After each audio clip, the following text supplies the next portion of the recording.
to Stay Curious, your deep dive into the world of self-help, wellness, and mental health. I'm Juniper Owens, Director of the Academy of Integrative Mental Health, and your host for today's episode. I'm a licensed clinical social worker with a combined 21 years of experience in the mental health and wellness fields. I'm also the co-founder of a large group practice, Bridge Counseling and Wellness, and a self-proclaimed pragmatic research fanatic.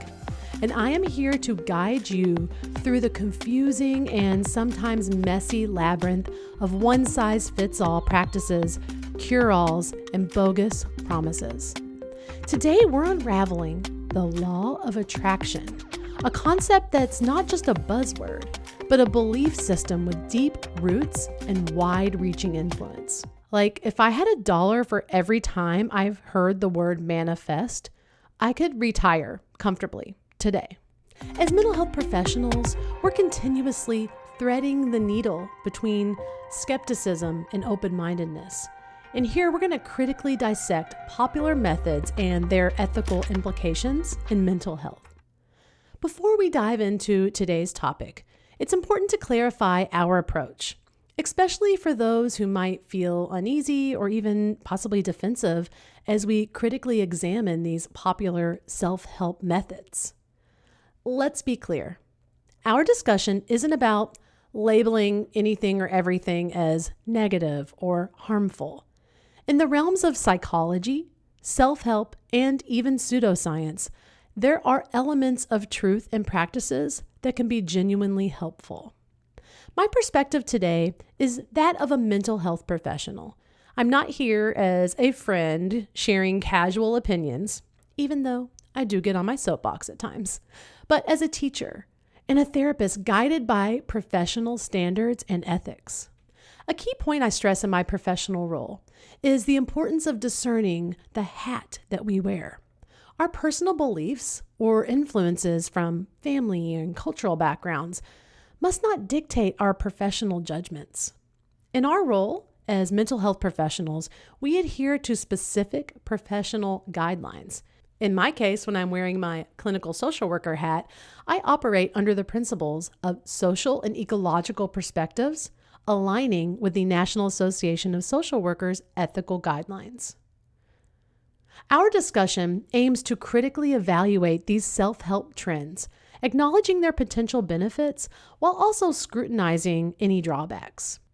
Again, as mental health professionals, we must consider the ethical implications of incorporating these trends into therapy, always prioritizing informed consent from our clients. Throughout this series, we'll explore the pros and cons of these trends, some of which have gained almost cult-like followings, often propagated by individuals without formal mental health training. While I might share personal opinions for relatability or a touch of humor, hopefully you find it humorous. I think I'm hilarious. These antidotes are distinct from professional advice. Our goal is to foster informed critical thinking, helping therapists discern the appropriate use of these practices in mental health treatment beyond their appeal as self-help techniques. Okay, fair warning. Today's episode is going to be a deep dive. So if you're into that kind of thing, you are in for a treat.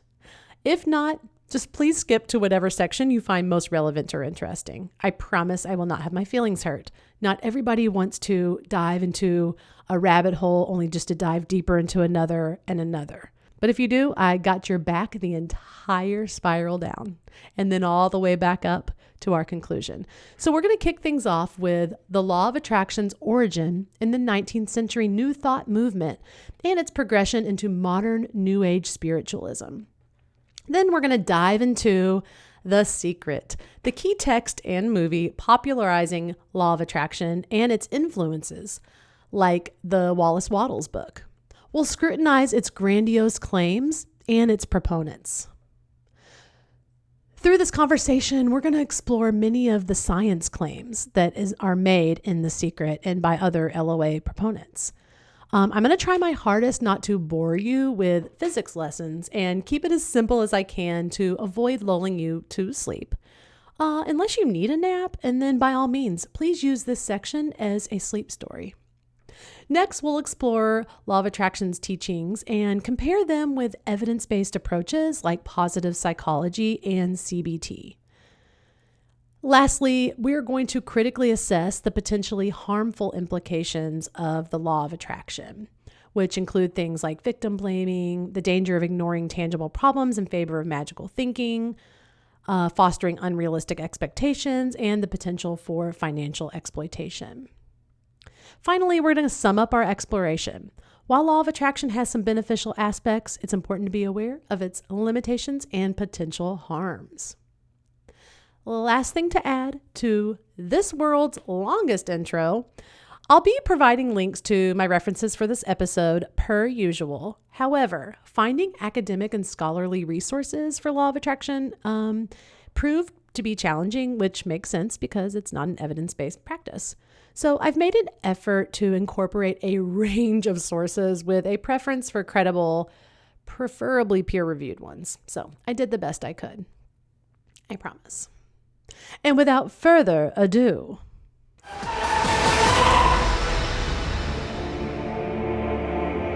you know, this secret gives you everything you want: happiness, health, and wealth. You can have, do, or be anything you want. We can have whatever it is that we choose. I don't care how big it is. What kind of a house do you want to live in? Do you want to be a millionaire? What kind of a business do you want to have? Do you want more success? What do you really want? All of this happened because of knowing how to apply the secret. This is the great secret of life.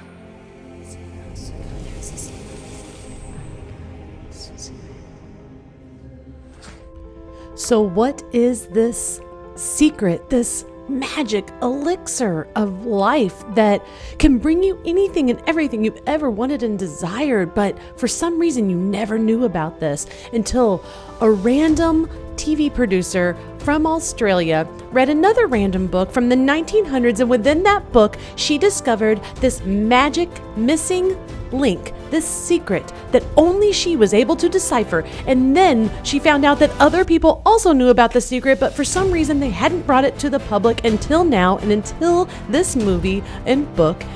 That secret is the Law of Attraction. The Law of Attraction, one of the 12 so-called laws of nature, claims to be a universal mechanism or a truth, like gravity. The Law of Attraction suggests that aligning your thoughts and intentions can manifest your desires. We will soon come to see that this idea of the Law of Attraction being a universal, law is mostly pseudoscience, which means that it lacks replicable results and scientific validation despite using scientific terminology and concepts. But before we get all into the Law of Attraction itself, let's take a little sneak peek into its origin story. The 19th century marked the emergence of the New Thought tradition, a religious movement that sprouted its roots in the United States and mainly produced books, most notably starting with the teachings of Phineas Quimby, who was a blacksmith and clockmaker turned healer and is considered the, quote, father of New Thought. According to the Phineas Parker Quimby resource site that I looked at, he was internally inquisitive, and in 1847, he, quote, dedicated his life to healing the sick. Known as Dr. Quimby, he treated an estimated 12,000 patients before his own death. Spoiler alert, he was not a doctor and did not have medical training or actually any formal education. And not to say that you need formal education to provide service or value the society. However, you don't typically go by the doctor designation. That just seems like a little deceptive. And we'll get more into that later. But anyhow, Quimby's central belief was in the power of the mind to influence physical health. He believed that many diseases and ailments originated from incorrect or negative beliefs and thoughts. He argued that by changing one's thoughts and beliefs, that a person could heal all that ails them. Mustering the will to read the 493-page manifesto of the Quimby manuscripts was a formidable task. The text read as a barrage of random thoughts and ideas and appeared like jumbled and nonsensical to me, making the reading experience pretty challenging. So admittedly, after navigating through like a quarter of its density, I reached my limit. I was able to find, however, this gem of a quote, which I believe encapsulates the essence of like the whole Quimby experience. One thing is certain. The time will come when the opinions of priests and doctors must give way to the science of life, for their opinions lead to death and misery, and the science of life is health and happiness. After Quimby came Mary Baker Eddy, who was treated by Quimby and apprenticed with him, but later discounted his work as a mesmerist, and was famous for popularizing the Christian Science movement, which is still practiced today. So, what the heck is Christian Science, you might ask? Christian Science is rooted in the belief in divine healing, which is the power of prayer and healing to heal physical and mental illness, essentially. They do not typically rely on conventional medical treatment. In addition to the Bible, Mary Baker Eddy's book, Science and Health with Key to the Scriptures, is considered a foundational text. It basically interprets the Bible and guides spiritual healing through prayer.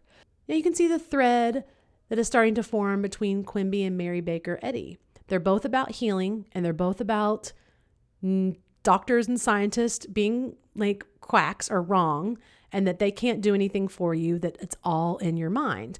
Now, Mary Baker Eddy kind of like switched it to being all about God and your mind.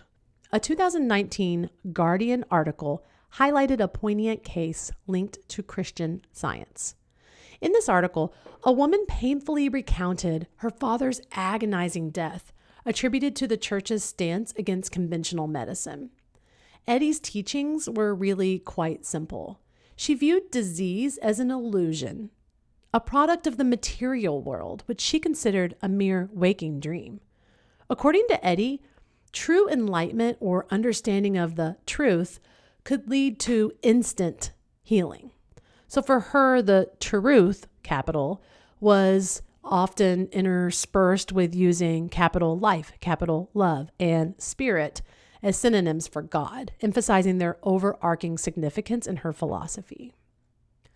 New thought and the beliefs and ideas held by Baker and Quimby are the precursors to both the law of attraction and what is referenced today as New Age spiritualism.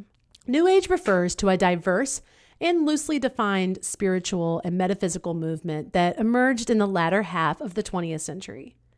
It encompasses many beliefs, practices, and ideas, often drawing from various religious, mystical, and esoteric traditions. Overall, the New Age movement reflects a broader cultural shift towards seeking spirituality and meaning outside of traditional religious institutions, while in many cases retaining some of the belief systems of those institutions. New Age embraces a more individualistic and experiential approach to spirituality and personal growth. As we delve deeper into the law of attraction, particularly its portrayal in The Secret and by the Abraham Hicks situation, we notice its firm roots in New Age thought, primarily around the powers of the mind to heal. This concept, predominantly propagated by white authors and teachers from Western and often European settled countries, brings to light an interesting aspect of its evolution. This cultural context is pivotal in understanding the nuances of these teachings. Sydney-based journalist Amal Awad, in an article for The Guardian, offers a critical perspective on the New Age movement. Awad observes, quote, "The New Age movement draws heavily from diverse global cultures. It often repurposes oracle decks and spirit drawings, imbuing them with an air of mysticism and exotic allure. This is achieved by cherry-picking appealing elements from various non-Western cultures and repackaging them for wider consumption," end quote. This trend has led to criticisms about the commercialization of New Age spirituality. Critics argue that this often results in products and services promising quick spiritual fixes or enlightenment in an app, which can trivialize the deeper aspects of these practices. The law of attraction, for instance, simplifies the complex process of personal and spiritual growth to a formula of simply thinking in a certain way to manifest desires, because that's just how the universe works. While some within the New Age movement may lean towards these commercialized and superficial aspects, others engage in more profound and sincere spiritual exploration. It's important to acknowledge and respect cultural traditions, especially those to which we don't inherently belong.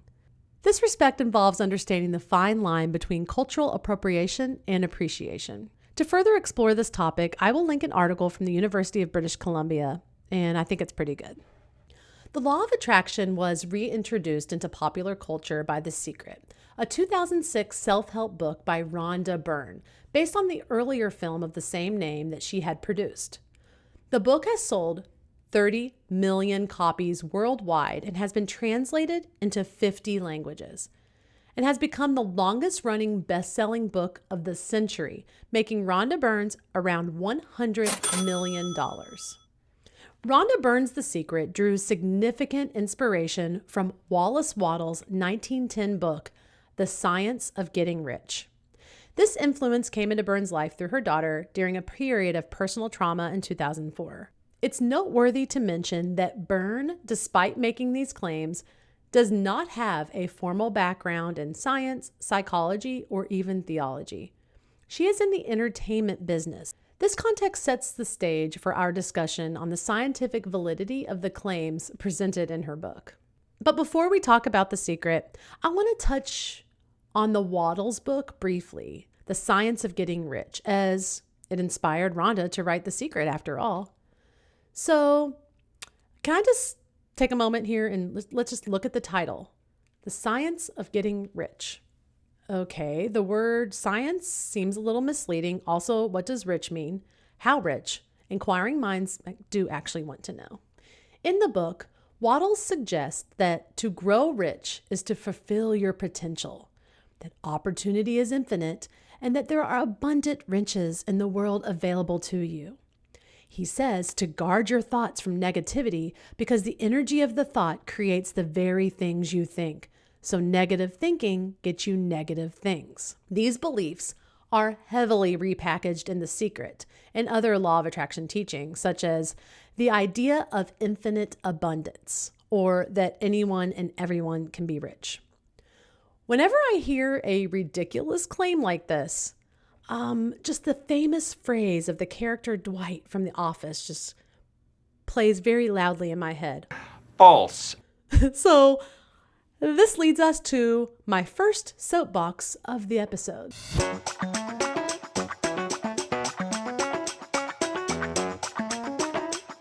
Hey everybody, it's soapbox time. The concept of universal richness is an economic paradox. If everyone were wealthy, the very definition of wealth would lose its meaning, as it is inherently comparative. The stark reality is that wealth is concentrated among a small fraction of the population.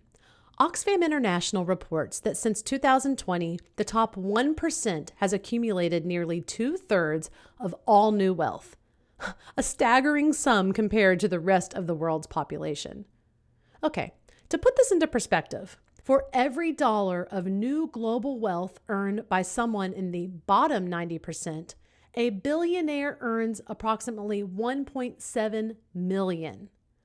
So for every $1 90% of people make, billionaires earn 1.7 million.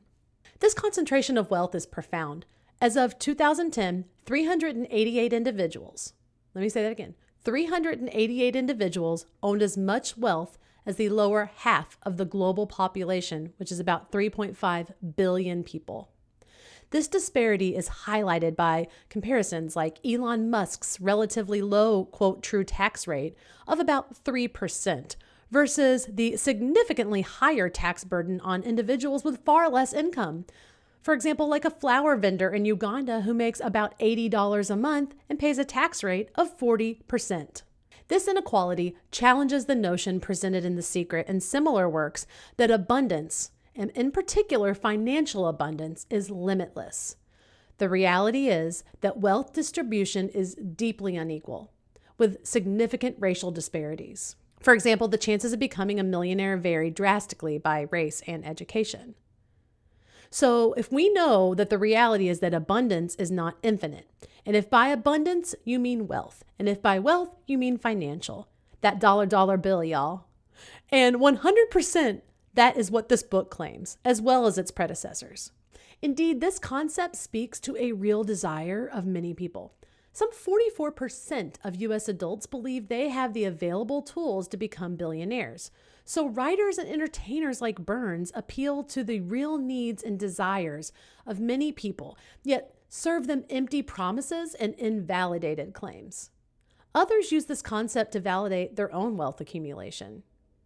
You know, this concept kind of parallels with the prosperity gospel that's prevalent in certain Christian circles. You know that God blessed Abraham with riches.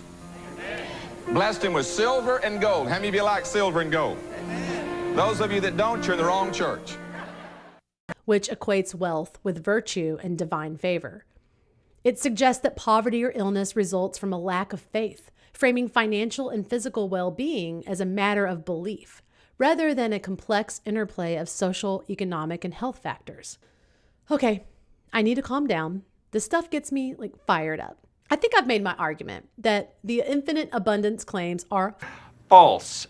and that it seems even with a positive mindset and visualizations, if your goals are to become a part of the super elite rich, you might want to read more than just this book. Most people think about the law of attraction or simply manifesting as positive thinking. If you think about something positively, then it is likely to happen. As we will explore later in the episode, there are modalities like CBT that have similar but different concepts. CBT, or cognitive behavioral therapy, is largely based on the idea that your thoughts, emotions, and actions are connected. In other words, the way you think and feel about something can affect what you do. The key word here is that one's thoughts can affect one's behaviors, not so much that one's thoughts can affect physical items like a Mercedes-Benz. So according to the LOA, there are only 3 things you need to do in order to attract all of your desires. 1, ask. 2, believe. 3, receive. It's as simple as that.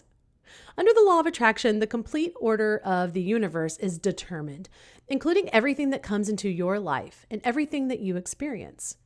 It does so through the magnetic power of your thoughts and quote-unquote energy. Works like The Secret often mix scientific jargon and genuine scientific concepts with unfounded and unsubstantiated claims. You'll hear a lot about magnets, energy, and, brace for it, all my science nerds out there, quantum mechanics to explain the inner workings of the mind and how everything in the universe is connected. You'll hear people who could barely stay awake in high school physics class make extremely specific technical claims with nonchalant certainty. The main ideas of the law of attraction are 1, everything is energy, vibrating at certain frequencies. 2, like attracts like. And 3, thoughts become things. This is like having the universe as your catalog, and you flip through it and you go, well, I'd like to have this experience, and I'd like to have that product, and I'd like to have a person like that. It is you just placing your order with the universe. It's really that easy. And you do it with your thoughts. The philosophy suggests that your circumstances, income, community, physical health, and relationships reflect your internal world. Everything you have in your life, including family, socioeconomic status, and even illness or abuse, you have attracted into your life due to your frequency, which they believe you can change. The idea is that everything in the universe has a vibration, and if it vibrates at the same frequency, it will naturally be drawn to that frequency like a magnet. Wait a minute though. I thought that with magnets, it's not like attracts like, but more like opposites attract. We come together 'cause opposites attract. When you have a magnet with a North Pole and another with a South Pole, they pull together. But if you try to put two magnets with the same poles together, they'll repel each other. You know, they'll swipe right. So I don't really get that analogy they use often. But hey, don't worry, there's more. Have you ever heard about high and low vibes? Believers reason that the more intensely you think about something, the stronger the vibration, which segs into the notion that positive thoughts have a high vibration, whereas negative thoughts have a low vibration. Another quick soapbox here.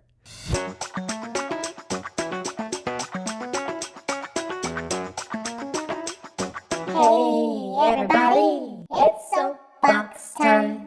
As we will uncover, the hierarchical and dualistic language abounds frequently and is key to the LOA logic. High means good, low means bad, abundance, good, scarcity, bad, rich, good, poor, bad, higher, good, lower, bad. Do you get where I'm going here? This is an example of all or nothing and black and white thinking. Black and white thinking fails to acknowledge that there are almost always several shades of gray, not that kind of gray, that exist between black and white. I don't really like the idea of placing values on thoughts and feelings with like high and low.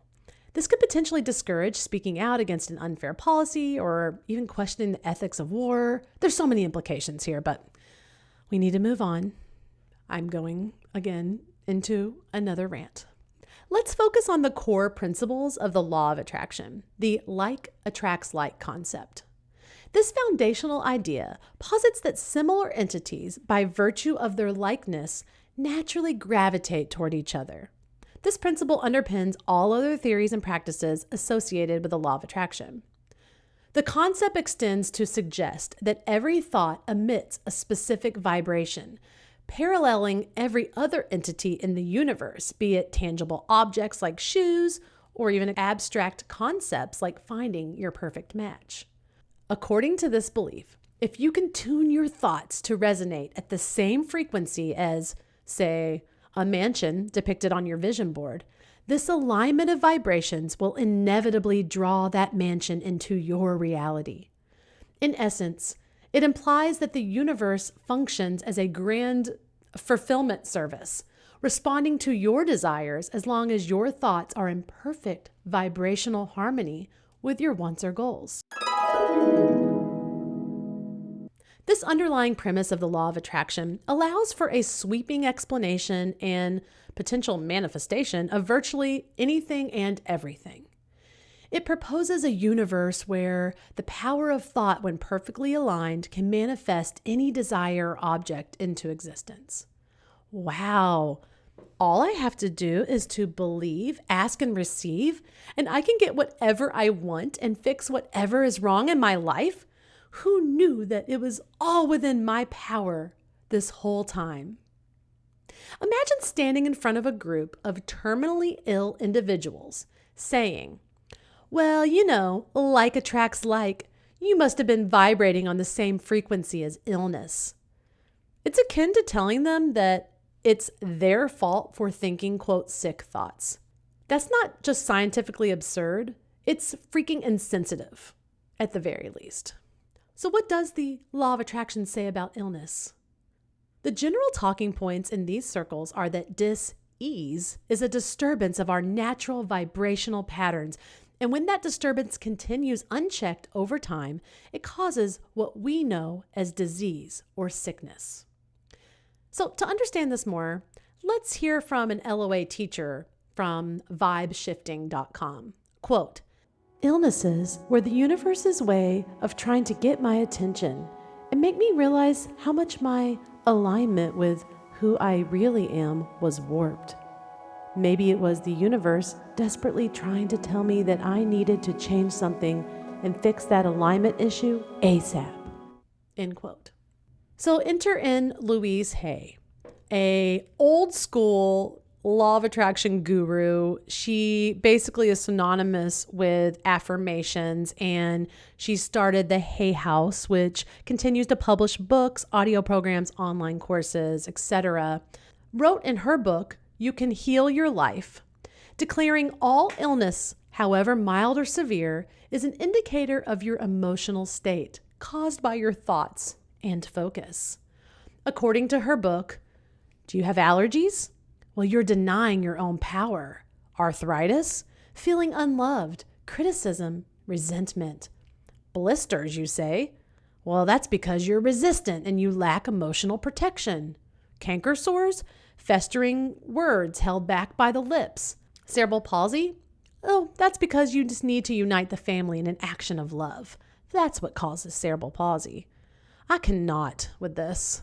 One of my best friends and also a damn good therapist who happens to have type 1 diabetes, I'm sure she would love to know that according to You Can Heal Your Life by Louise Hay, her type 1 diabetes is caused by longing for what might have been, a great need to control, deep sorrow, and no sweetness left.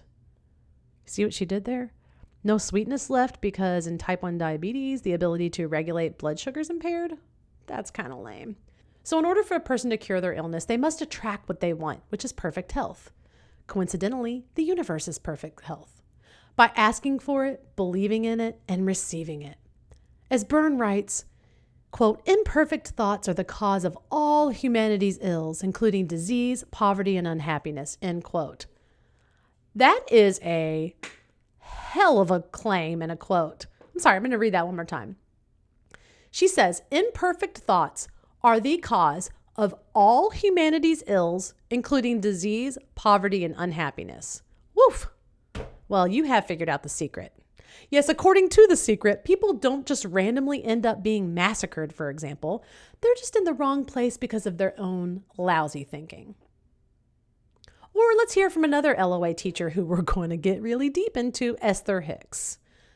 On the best approach to medicine, she says, quote, the very best approach to medicine is, well, I see your physical body is sick. What's been bothering you? What are you worried about? What are you angry about? What are you frustrated about? Because that is what is at the root of all of this.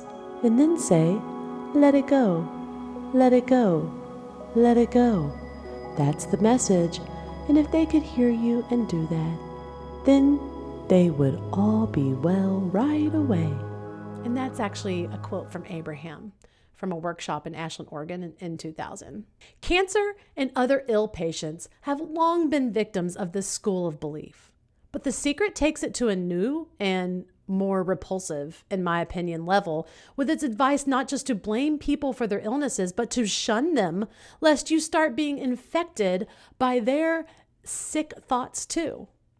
And speaking of shunning anything deemed as negative, here's what The Secret recommends you to do if you desire to, lose weight. The second thing to know is that the condition of being overweight was created through your thoughts to it. To put it in the most basic terms, if someone is overweight, it came from thinking fat thoughts, whether that person was aware of it or not. A person cannot think thin thoughts and be fat. It completely defies the law of attraction. Whether people have been told that they have a slow thyroid, a slow metabolism, or their body size is hereditary, these are all disguises for thinking fat thoughts. If you accept any of those conditions as applicable to you, and you believe it, it must become your experience, and you will continue to attract being overweight. If you see people who are overweight, do not observe them. This risks all your hard work because it can enter your mind and change your frequency. Do not observe them. Just let that sink in. What about racism, you might ask? If you focus on the negative events of the world, you add to them and bring in negativity in your own life. Here's a direct quote from the movie. Quote, anti-war causes more war. Instead of being anti-war, be pro-peace. Instead of being anti-racist, just don't believe in racism. Duh. You get the point here. The idea of attracting what you think about can get very extreme. Oh, but there's more. What does The Secret say about relationships? The Secret mostly uses the old mantra, treat yourself the way you want other people to treat you. You are the solution for you. You have to fall in love with yourself first. All right, this is really nothing new, but Byrne adds, instead of complaining about others, you should instead focus on what you appreciate about them. If you're having a very hard time in a relationship, you can still turn it around. When you focus on acknowledging their strengths, your issues will fade away, end quote.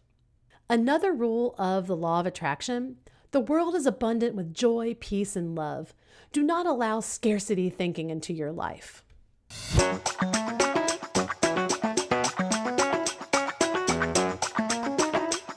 Hey, everybody, it's soapbox time. I have to address this. I really don't love the abundance and scarcity language, sometimes referred to as the poverty mindset, that is so prominent in wellness and self-help conversations and who knows where else. Abundance and scarcity, poverty and wealth are more than just mindsets. They're also facts. Facts. Please explain the, quote, poverty mindset to the 1 in 3 people globally who do not have access to safe drinking water, for example. Is their scarcity mindset causing unequal access to resources, political instability, sanitation issues, and droughts? Did their poverty mindset cause 3.1 million children to die from undernutrition each year, accounting for nearly half of all deaths in children under the age of 5? I may be taking this more literally than it's intended, but it irritates me that this language persists, as it subtly perpetuates this kind of hyper-individualism that often ignores structural, political, and environmental factors. In addition, it can be used to manipulate people into being unable to question or blame outside factors, including the all-knowing gurus or books that make outrageous claims. It feels like capitalist propaganda to me, which I'm not saying is good or bad. I would just prefer more directness. What they're really saying is that people deserve or have asked for the situations they find themselves in. Just say that if you believe it. So you get the gist of the extremes that many of the law of attraction's most prominent voices take the positive vibes to. Now, you might be thinking some of this seems like a little wacky and fringe. Most people actually don't follow the more extreme suggestions here, like curing cancer solely with your thoughts. Yet the law of attraction has been endorsed by the likes of Oprah Winfrey, who happens to be one of the 16 Black billionaires worldwide with a net worth of $2.8 billion. She was one of the most famous celebrants of The Secret when the book and movie came out. On this show, this is what I've been trying to do. It is the secret to creating the life you truly want. Make more money, lose weight, fall in love, land your dream job. Isn't that amazing? This is life-changing. I'm ready for that, yeah. Okay, now the choir's going. Jump in, anybody. Find out the secret and see why people everywhere are talking about it. Other famous law of attraction believers are Marianne Williamson, who's worth about $2 million, Deepak Chopra, estimated at $80 million net worth, and Eckhart Tolle, $70 million. All of whom I did not really associate with the law of attraction before looking into it. Yet many have distanced themselves from The Secret in other more dogmatic approaches. No exploration into the law of attraction is complete without talking about Esther and Jerry Hicks, LOA's OG speakers and authors under the name Abraham Hicks. Esther Hicks and her late husband Jerry Hicks in the book Ask and It Is Given, which was published in 2004 by guess who? Hay House Publishing. Remember that woman who said cerebral palsy was caused by family issues? That one. Since that time, the teachings of Abraham Hicks have taken the world by storm and have been embraced by people from all walks of life. So who is Abraham Hicks, you might ask? We were talking about Esther and Jerry. Well, Abraham Hicks is the name of a non-physical entity. Well, actually about 100 entities that is coalesced into one with a very biblical name. That one, Abraham, is channeled by Esther Hicks. Louise Hay herself called Abraham, quote, some of the best teachers on the planet today. Abraham has described themselves as that which is at the heart of all religions. Tell your friend that Abraham explained who they are in this way. We are the vibrational essence that equals the culmination of all that has been lived, both physically and non-physically. We are an energy that is expanding consciously and constantly because of the willingness of physical experience and its contribution to the never-ending want or desire. We are as broad or as deep as the question that you ask, because law of attraction will not match you up with the part of us that is different than the part of you. Esther Hicks, whose net worth is estimated at $10 million, was 32 years old, living in Utah with her 2 children when she married her second husband, Jerry Hicks. Jerry was a successful Amway distributor. He also was a musician, a comedian, and an actor. Jerry introduced Esther to Napoleon Hill, author of Think and Get Rich, and he also introduced her to another writer who channeled a spirit named Seth. I wonder where they got their ideas from. Hey peeps, it's time to go on a little side quest. I promise it connects.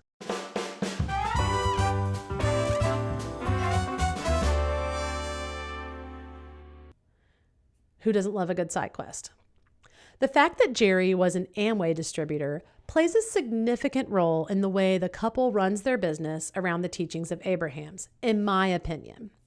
If you don't know about Amway, it's the largest multi-level marketing company that sells health, beauty, and home care products. What's relevant about MLMs here is how distributors sell and recruit more distributors, aka how an author or teacher can obtain readers and keep them as followers. For those of you who might need a refresher, MLMs are basically pyramid schemes. First, if you want to sell the company's products, you have to purchase products yourself. So you got to pay to get your foot in the door, and for many, you have to continue buying products monthly. And the idea is to make some commission on the products you sell to others. This model is considered predatory, as most people do not make money as a distributor. According to Forbes, 99% of people who participate in an MLM lose money.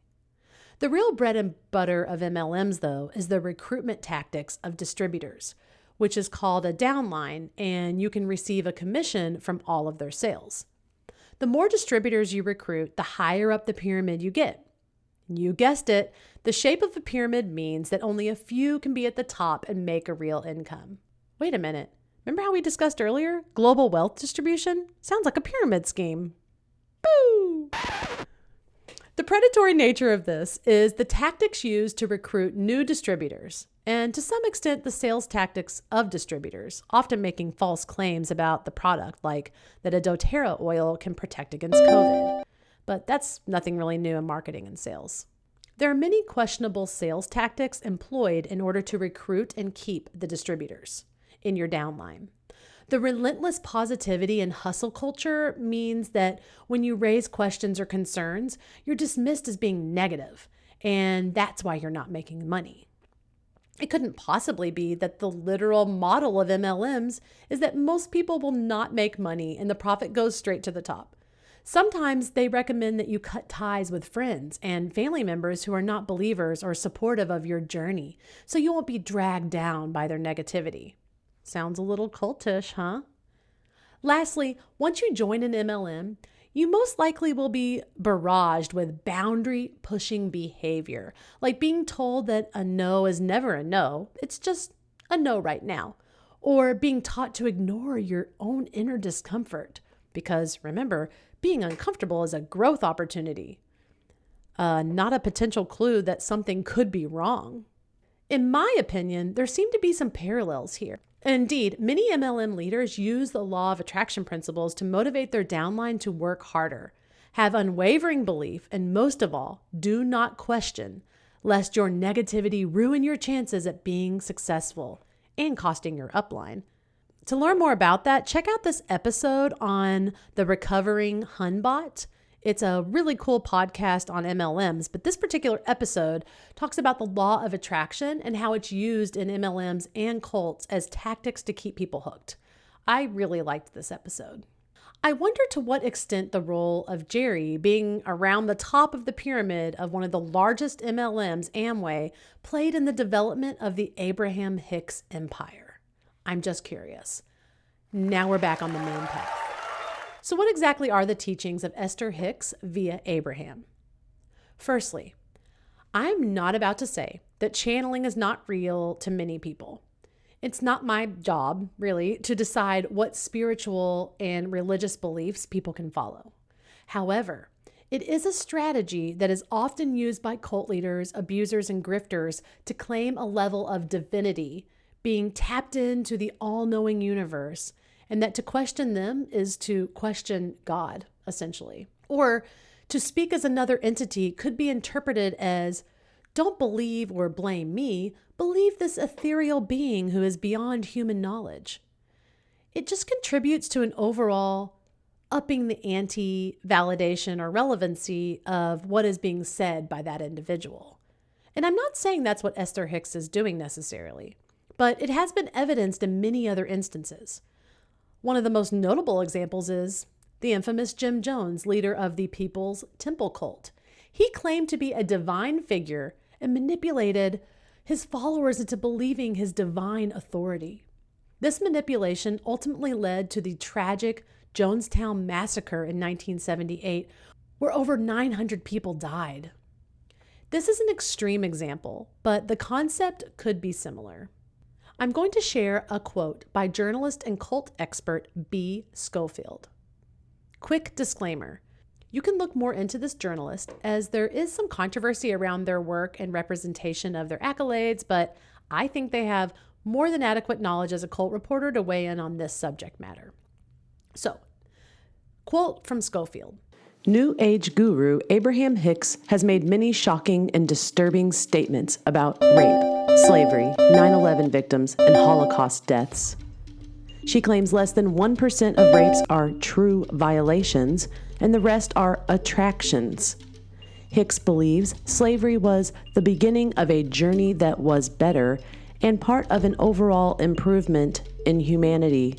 She says AIDS is the physical manifestation of not liking yourself.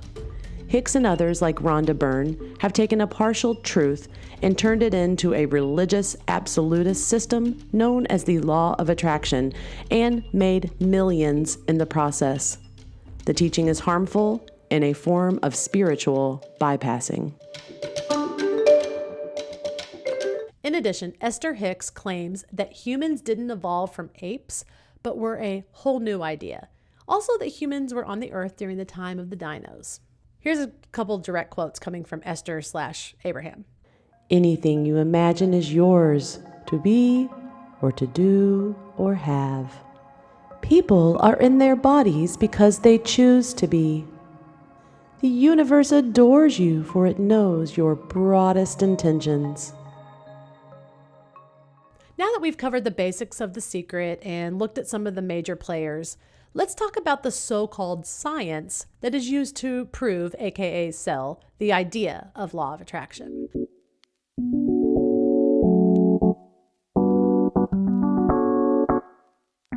I have reservations about the way the law of attraction is often presented as scientific fact, when in reality it aligns more closely with spiritual practices. Scientific concepts rely on empirical evidence and the scientific method, which involves rigorous observation, experimentation, and validation. In contrast, spiritual beliefs are grounded in faith, personal and cultural traditions, and subjective experiences, typically engaging with the more intangible aspects of life. Science and religion are two different ways of viewing and interacting in the world. They are not necessarily mutually exclusive. As a mental health professional, it's not my role to critique my client's spiritual or religious beliefs, but rather to understand them and how they relate to their mental health goals. As well as understand the difference between science and spirituality myself, so I can better be able to discern between the two when developing a clinical approach and how to present it to my clients. For example, when discussing practices like Tonglen, a Tibetan meditation technique, I emphasize that it's a spiritual exercise, not backed by scientific evidence, even though there's intriguing brain research on meditation as a whole. I then ask my client for their consent or allow them to choose practices based on the available information. If I withhold information about the practice's nature or origin, the client won't have the necessary details to make an informed decision. So I believe the responsibility lies with the professional. Now, what bugs me is when people push the law of attraction as some scientific law or universal truth. That just seems like misinformation. I mean, it's one thing to say something's a spiritual practice, but calling it a scientific theory or universal truth, that's stretching it and could mislead folks into thinking there's more evidence behind it than there actually is. I'm not a physicist or a scientist, duh. Mental health is my domain. So when it comes to those really deep, complex scientific ideas, I lean on the real pros, the scientists, researchers, and physicists who dedicate their lives to this stuff. I find it all very interesting, but let's be real. Understanding those intricate concepts takes a lot more than a casual interest. It's a lifetime commitment. So my point is that we should be careful not to blur the lines between what's spiritual and what's scientific, especially when helping people make choices about their mental health.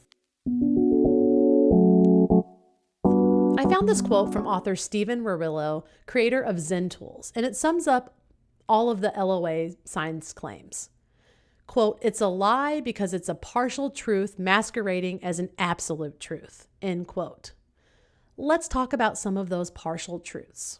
Rhonda Byrne says, quote, "If you have any lack, if you are prey to poverty or disease, it is because you do not believe or do not understand the power that is yours."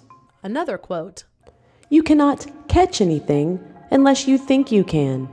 And thinking you can is inviting it to you with your thought.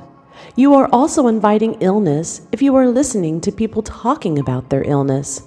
As you listen, you are giving all of your thoughts and focus to illness. And when you give all of your thoughts to something, you are asking for it." Claim made by many of the teachers of the law of attraction is that there is a direct causal link between your thoughts and the circumstances of your life. Let's talk about causation versus correlation first. I'm sure you have heard either in your stats class or research class that the old adage, correlation doesn't cause causation. People often assume that two variables bear a cause and effect relationship. Although the rooster's crow happens every morning as the sun rises, it does not cause the sun to rise. The evidence supporting the law of attraction is predominantly anecdotal, often confusing correlation with causation.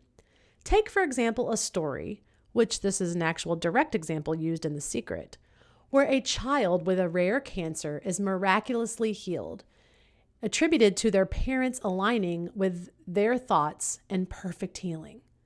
While inspiring, it overlooks the harsh reality. Many children don't survive such illnesses. In 2023, it's estimated that out of the 15,190 children diagnosed with cancer in the U.S., 1,590 will die, regardless of the amount of positive thoughts their loved ones might have had. Proponents of the law of attraction might rationalize these tragedies with notions of low vibrations, soul choice, or divine will. However, this perspective can be problematic, attributing survival to one's faith or thoughts while overlooking other critical factors. This approach can oversimplify complex situations, attributing success to belief while ignoring those who face unfavorable outcomes despite similar levels of hope or faith. The suggestion that such unjust and heartbreaking events are the result of personal choice or failure is deeply flawed and insensitive. Each person's experience with grief, suffering, and loss is unique and complex, deserving of empathy and respect, not simplistic explanations that overlook the raw realities of these experiences. So, still on the fence about the science of the universal law of attraction? Here's Here's a quote from Jack Canfield, who's the author of Chicken Soup for the Soul on his website, who was also featured in The Secret. At this very moment, your life is being guided and influenced by universal forces you may not even be aware of. And the most powerful of all is the law of attraction. Just like the law of gravity, it is always in effect, impacting your life in more ways than you can imagine. In order for the whole manifestation thing to work, opponents like Jack Canfield and Joe Vitale suggest that our lives are influenced by universal forces, with thoughts and intentions playing a crucial role. This concept leans towards attributing a form of consciousness or intelligence to the universe, transforming it from mere physical space into a conscious entity. Here's a quote from the book Ask It and Is Given by Esther and Jerry Hicks. Every thought vibrates, every thought radiates a signal, and every thought attracts a matching signal back. And so, you might see the powerful law of attraction as a sort of universal manager that sees to it that all thoughts that match one another line up. These interpretations can venture into pseudoscience, particularly when discussing energy and vibrations. The law of attraction's use of terms like energy and vibrations in relation to thoughts and feelings stretches these scientific concepts into metaphors. Saying things like good energy and I feel the vibes in the room convey a specific meaning. However, it might not be scientifically accurate. This distinction is important to maintain, especially in professional settings where the lines between spiritual beliefs and scientific facts should clearly be drawn. The law of attraction's approach often blurs these lines, attributing physical properties to non-physical processes, which is a significant leap from the established scientific understanding. And this is why I have so much beef with the science claims. Can't these ideas just be spiritual or even poetic sentiments that are invaluable in the human experience? My sense is that it wouldn't sell as well, but that could just be my cynical ass always being a hater. Law of attraction asserts that thoughts become things, using the logic that thoughts are or have vibrations, and that because of the universal law, like attracts like, any vibration that is the same will go towards each other. In the context of physics and the physical world, thoughts themselves are not considered to have vibrations in the way that physical objects or waves do. Thoughts are electrochemical processes that occur in the brain, and they don't produce mechanical vibrations that can be measured in the same way as sound waves or seismic waves. Okay, so here are some of the reasons why people might believe that their thoughts will result in things. Your thoughts do influence the way you perceive reality and shape your brain. You see life through your own unique lens. This is your mindset, or the assumptions and expectations you hold about yourself, your life, and the situations around you. Mindsets do influence thoughts, emotions, and bodily responses.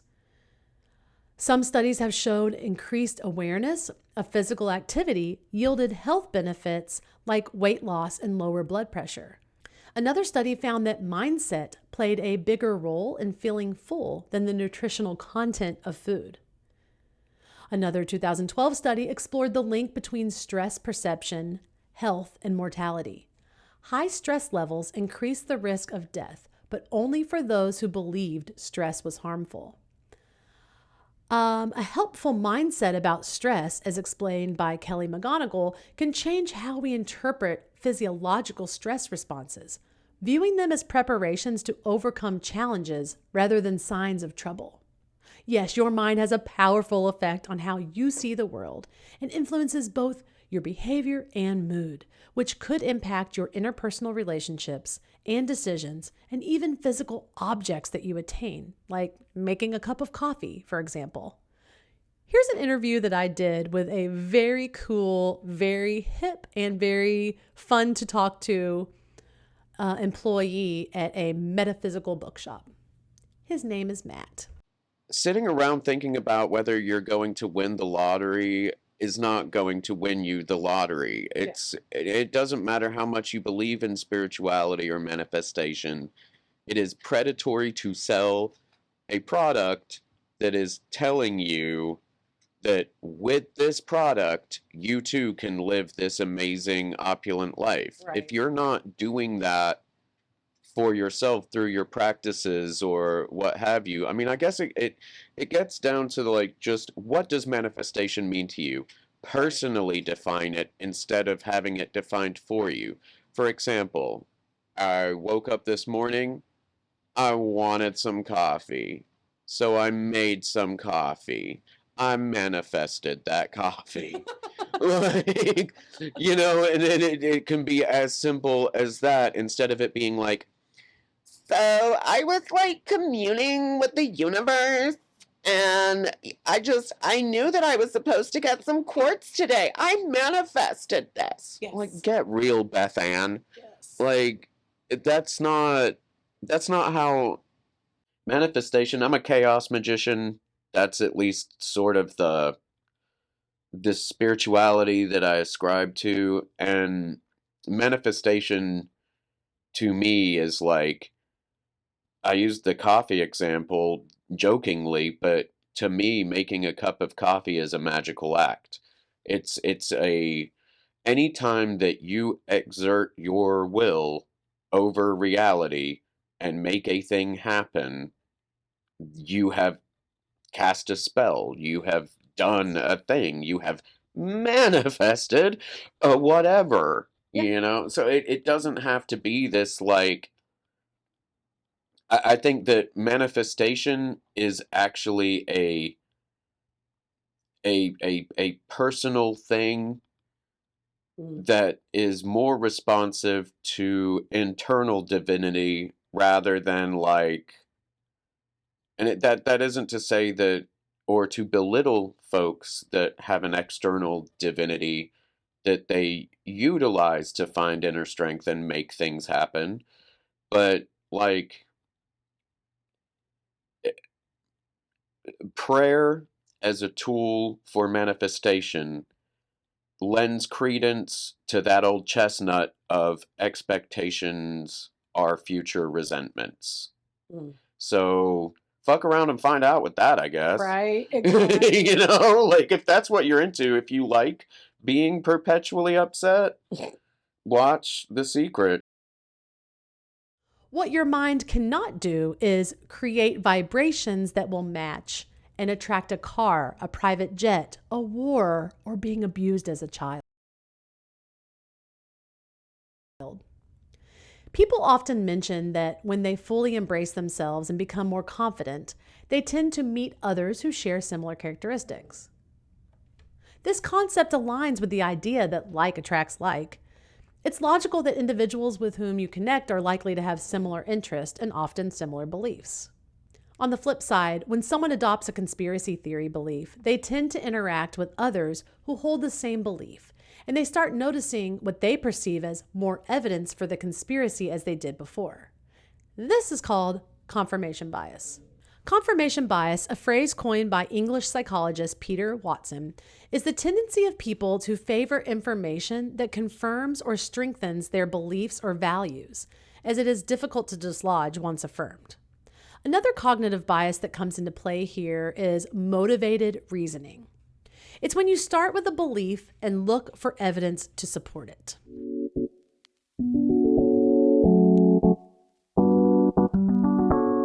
So, when can the law of attraction be helpful and supportive? And when can it be dismissive and possibly even dangerous? First, let's start with the part that might be helpful. Law of attraction shares some beliefs, practices, and ideas with evidence-based mental health treatments. Positive psychology and cognitive behavioral therapy are the two main modalities that offer support around the relationships between thoughts, emotions, and behaviors. CBT and law of attraction are distinct concepts, and they have different underlying principles and approaches. However, there are some areas where they may intersect or overlap. So here are some ways that they can be related. Belief and thought patterns. Both CBT and law of attraction recognize the importance of belief and thought patterns.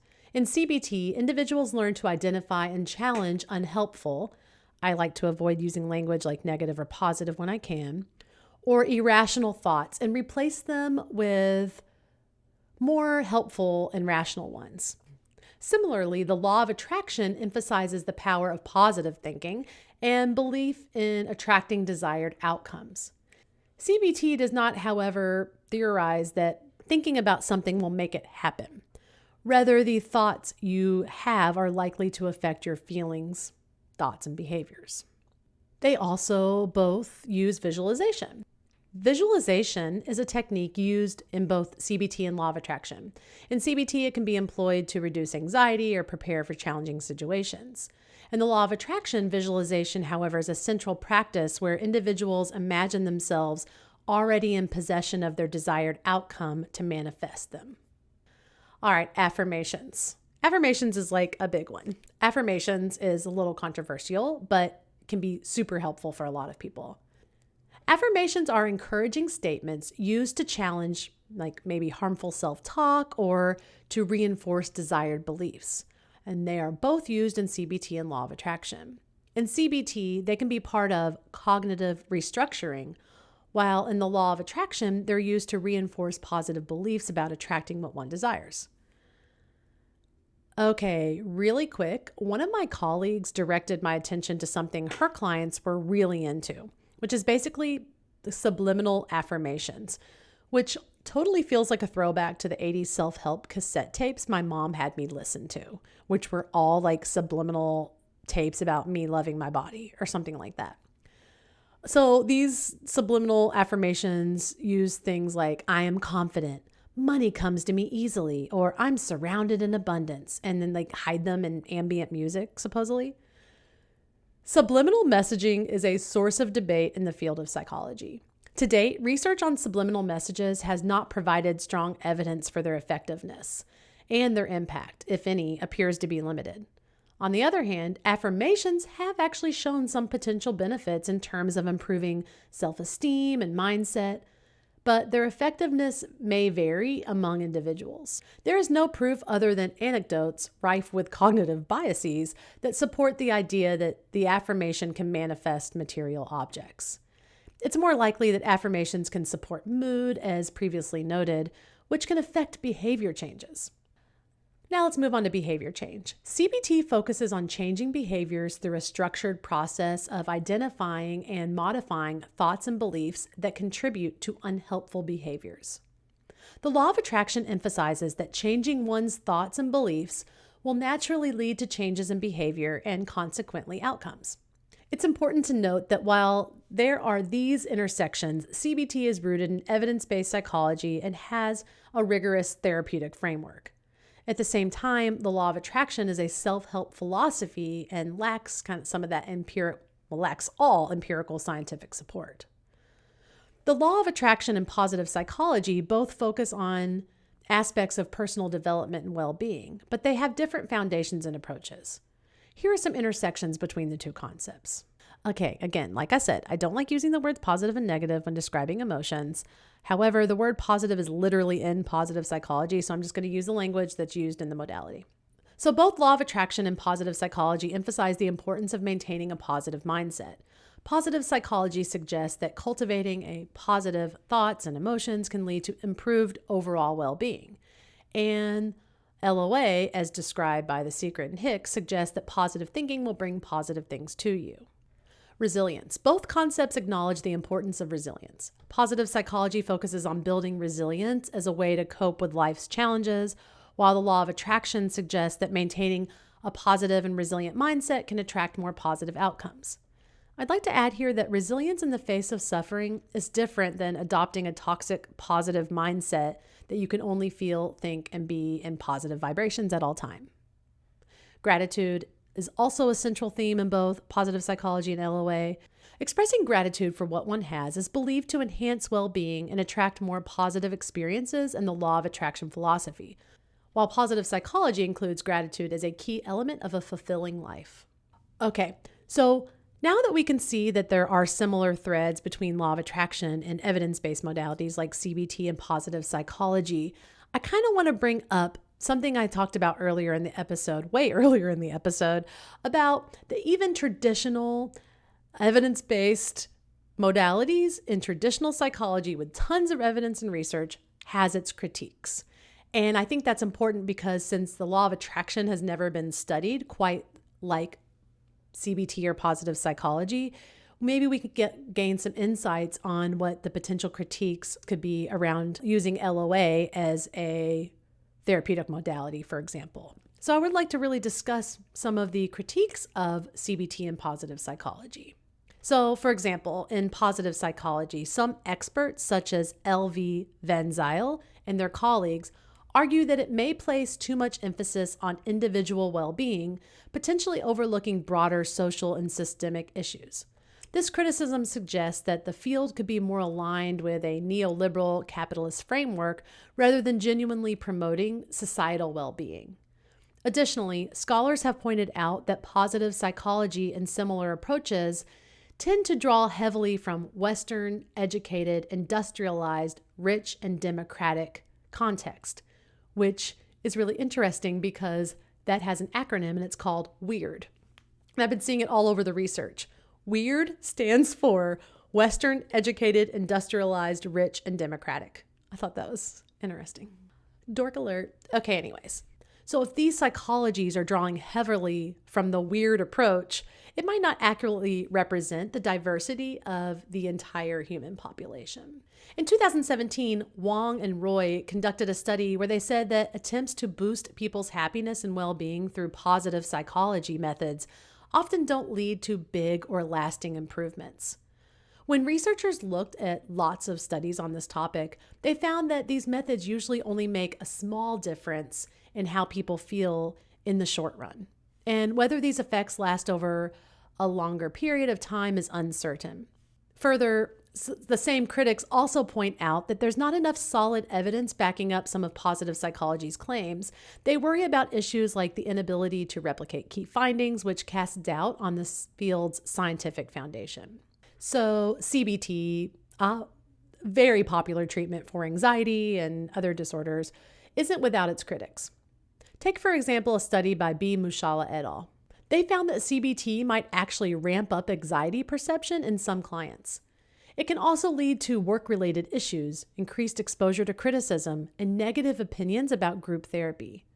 This implies that CBT isn't a one-size-fits-all solution and could even have negative impacts in certain cases. Then there's research by T. Furukawa, I'm so sorry if I mispronounced that, and colleagues, which looked at panic disorder treatments. They discovered that adding a placebo pill to CBT can boost its effectiveness in the short term, but didn't really help in the long haul. This raises some eyebrows about how well CBT works over time, especially for conditions like panic disorder. Now, there's been some comparisons with newer therapies like acceptance and commitment therapy, ACT, which I love, have also put CBT under the microscope. So we have experts like Saptura and Wildisari who suggest that ACT might be a better option for some people or specific conditions. This comparison indicates that there could be more effective alternatives for CBT in certain cases.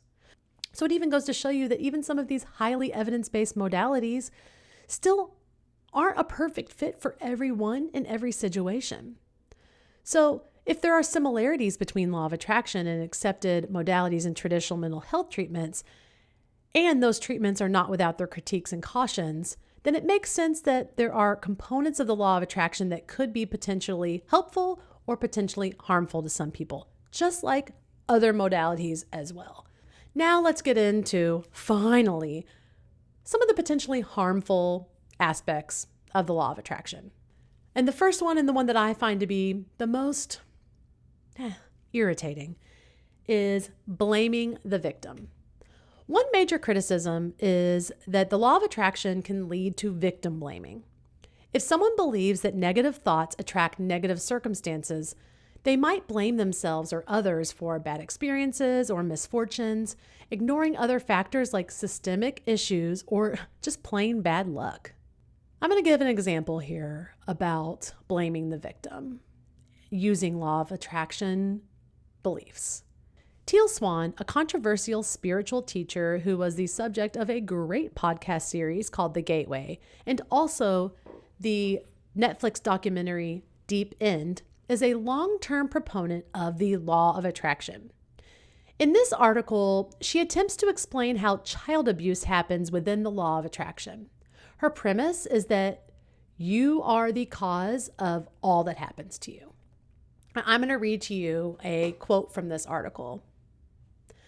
The article was really long. It was really hard to just pick a quote because the explanations are drawn out, but this is the best that I could do. Quote, "Non-physical beings have the free will to determine the future circumstances that they will experience in the physical, and so some beings intentionally choose to experience things like destitution, imprisonment, poverty, depression, war, paralysis, suffering, rape, and physical abuse, so that they may use those things to define and intensify their knowledge of happiness, freedom, abundance, peace, and kindness. These negative experiences are in fact the events most able to cause rapid, dramatic, positive evolution. They know it will cause extreme expansion not only for them, but for all that is. So no matter what the physical outcome may be of such a choice, it is worth it to them." In this belief system, followers construct an explanation for the existence of pain and suffering. They believe that such suffering is a deliberate choice they've made, allowing them to maintain the belief that everything happens to them is a result of their own thoughts and vibrations. For many individuals, this line of thinking can provide a sense of empowerment akin to beliefs such as everything happens for a reason or having trust in God's plan. It offers comfort by providing answers to complex problems in the world. However, the drawback is that this perspective is highly individualistic, assumes more control than is realistically attainable, and completely disregards systemic factors. As a result, it tends to blame the victim, even if that victim believed that they were a willing participant. And this can have significant psychological consequences. Ignoring real problems. The law of attraction might encourage people to focus solely on positive thinking as a solution, leading them to overlook practical steps or ignore real-world problems. This can be particularly detrimental in situations that require concrete action or professional help like medical or mental health issues. Another potential danger is creating unrealistic expectations. Constantly focusing on manifesting desires can set up unrealistic expectations. When these expectations are not met, it can lead to disappointment, decreased self-esteem, or a sense of failure. Overlooking the value of negative emotions. Embracing only, quote, positive thoughts and feelings can lead to the denial or suppression of, quote unquote, negative emotions, or like I like to say, more difficult emotions. However, difficult emotions can be important indicators of problems that need to be addressed and can motivate constructive change. Simply put, difficult emotions are a part of life and natural for our bodies and minds. Uncomfortable feelings can signal us that something is not quite right and that we need to advocate for ourselves or take action. I always say to my clients and to myself when I'm starting to fret about the way I'm feeling is that, like, if you are awake and your eyes are wide open to the world around you, it makes sense if you experience anxiety or depression symptoms. It makes sense if you're nervous. It makes sense if you're angry. It makes sense if you're confused about what's going on, because it's a confusing world. There is so much suffering. There is so much strife. So of course you're going to feel that. You're a human. You are living in a society. You're not in a vacuum. So I think that it can just be highly invaluable to overlook these emotions that are very real, very normal, make perfect sense under the circumstances, and possibly could lead us to making change, because that's what spurs change, is discomfort, fear. They always say that necessity is the mother of invention, right? So if we are always ignoring any of these uncomfortable or, quote, negative things, then we might just be ignoring the solutions, or we might just be ignoring our shared common humanity, which that connects. That's real. Okay. Another potential harm is financial exploitation. Some critics argue that the law of attraction has been used to exploit people financially. For example, expensive seminars, books, and courses promise life-changing results but often deliver little of practical value. Remember when I shared the net worth of some of the law of attraction's top leaders and teachers? Look, there is nothing wrong with making an income or placing a monetary value on your products and services. However, there is a fine line between generating an income and exploiting people with snake oil or grifting or practices that are deceptive. The law of attraction simplifies complex life situations into a basic cause and effect framework based on thought patterns. This oversimplification can be misleading and unhelpful in understanding and navigating life's complexities. There's also some mental health implications here. For individuals with mental health issues such as depression or anxiety, the pressure to constantly maintain positive thoughts can be overwhelming and counterproductive. It may also discourage seeking professional help. Last but not least, reduced social responsibility. If misinterpreted, the law of attraction can lead to a diminished sense of social responsibility. Believing that individuals solely create their circumstances might reduce empathy and the impetus to address societal issues or help others in need. Oh yeah, one more. Neglect of practical actions. By focusing predominantly on thoughts and beliefs, adherents to the law of attraction might neglect practical steps and actions that are necessary to achieve goals or solve problems. This can lead to passivity or a false sense of security that thinking positively is enough without taking concrete actions. Congratulations! We've made it to the end. We've peered into the recesses of the law of attraction universe and detailed its belief system, key players, and you also very kindly listened to my rants and multiple side conversations. I hope at the very least you found them thought-provoking or interesting. Whether or not these principles align with your personal preferences and beliefs, as a professional, it is prudent to review the available evidence, its pros and cons, and potential implications of harm for your clients. I believe it is important for us as mental health professionals to inform our clients and the public, if that's your thing, about the potential benefits and harm of alternative, complementary, spiritual, or self-help practices as it fits within our scope of practice. How did this particular exploration land with you? Has the law of attraction ever made its way into your work with clients or communities? Do you practice the law of attraction, or do you believe in aspects of it? Have you ever seen its impacts, both harmful or helpful? We would love to know. Please share. And as always, like, subscribe, all the things.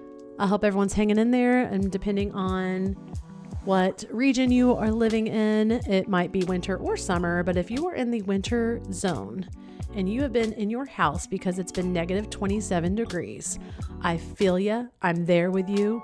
When you open the door and your nose hairs instantly freeze and you're having actual pain on any part of your body that is open to the environment. I feel you. I hope you're staying warm. For everyone else that's not experiencing negative 27 degrees, snow, or what have you, then I love that for you. And guess what? We've made it to the end. We've made it to the end. You got through all of my side quest rants and soapboxes. Made it to the end. We've made it to the end. Oh my gosh, I am loopy.